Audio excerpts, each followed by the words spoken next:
L'avantage de cet outil, c'est de permettre à beaucoup d'acteurs qui s'activent sur les questions relatives aux violences basées sur le genre puissent disposer d'une documentation au niveau d'Internet au moment de faire les recherches et voir ce qui est insuffisant ou quelles sont les avancées sur ces questions en matière, en termes de loi, de textes juridiques, en termes de décisions judiciaires et aussi en termes de doctrine. Et ça va faciliter aux chercheurs, à la société civile et à certaines institutions étatiques de pouvoir avoir accès à l'information concernant les violences basées sur le genre. Bon, le défi, c'est qu'il faut alimenter cette base de données.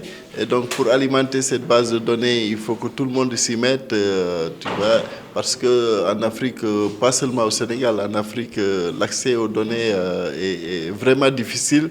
Donc, au niveau étatique, au niveau de la société civile, au niveau des chercheurs, que chacun essaye d'alimenter cette base de données.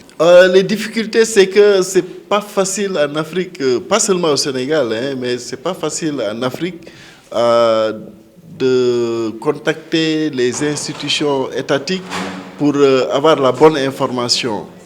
Hein, donc ça a été une difficulté réelle au moment de la collecte des données. Donc on a dû passer par beaucoup de personnes contacts, de personnes ressources pour pouvoir accéder à certaines données.